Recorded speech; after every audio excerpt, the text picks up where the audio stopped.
Tu veux faire quoi quand tu seras plus grand? T'as une idée? Veille de rentrée pour Robin et son frère jumeau Noé.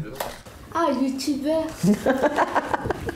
Trousse, cahier, cartable. Au programme aujourd'hui, préparation des affaires de classe. Tiens, vas-y. Tu recopies mathématiques. Là. Écris pas trop gros. Tout semble prêt pour une rentrée réussie. Et pourtant, Sonia, leur maman, est inquiète.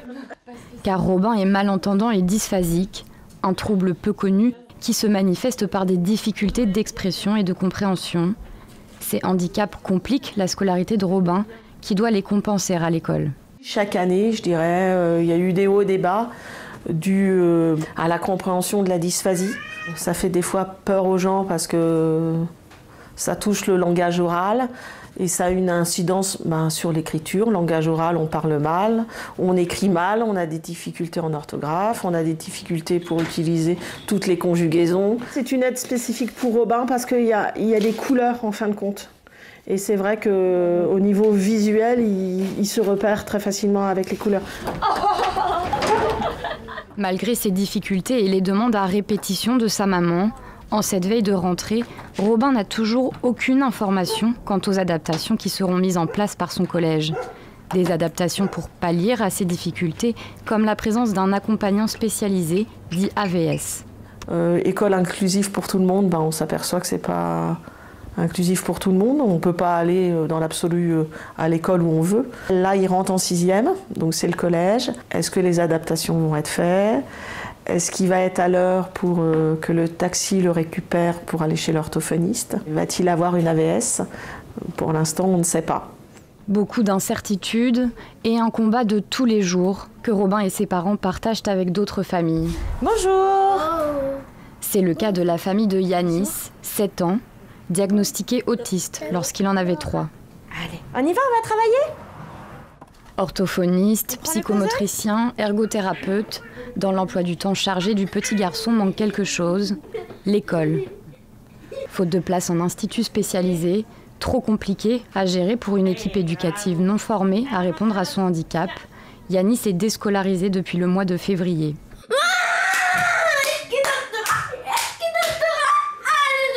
On ne sait pas à quoi s'attendre avec Yanis. Ça peut se passer super bien comme ça peut être très compliqué. Donc il faut savoir s'adapter, proposer des choses différentes.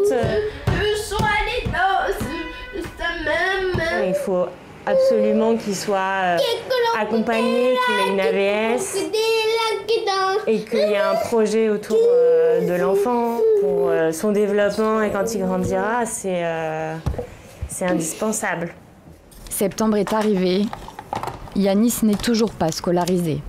Et ce, malgré l'objectif fixé en février par Emmanuel Macron lors de la conférence nationale du handicap. Pour moi, le premier objectif, c'est qu'aucun enfant sans solution de scolarisation ne puisse encore exister au mois de septembre prochain. Sans solution de scolarisation, Yanis apprend donc comme il peut, à la maison. Il y a un tableau pour lui, là. Tous les jours, il fait son calendrier. On lui apprend un peu à compter, à lire. Donc c'est pour ça qu'il progresse un peu. Je pense que si Yanis il va dans des structures spécialisées, il peut y arriver. Hein. J'ai espoir. Hein. Tu as le DP école inclusive, non? Oui. Toute famille qui a des questionnements, et c'est normal d'avoir des questionnements en rentrée scolaire, peut appeler ce numéro, le 0805 805 110, et elles auront dans les 24 heures des réponses à leurs questionnements. Je voudrais dire aux parents de Yanis, il n'est pas normal qu'un enfant autiste n'ait pas une réponse aujourd'hui adaptée à ses besoins. Donc je m'engage vis-à-vis de la famille de Yanis, surtout, appelez le numéro dont vous dépendez. Et nous ferons fort de mettre tous les acteurs autour de la table pour trouver des solutions. Excusez-moi. C'est très bien ce qu'elle a dit, mais il faudrait que toutes les familles qui ont un enfant autiste soient suivies. Moi, c'est ce que je souhaite, qu'ils puissent s'en sortir.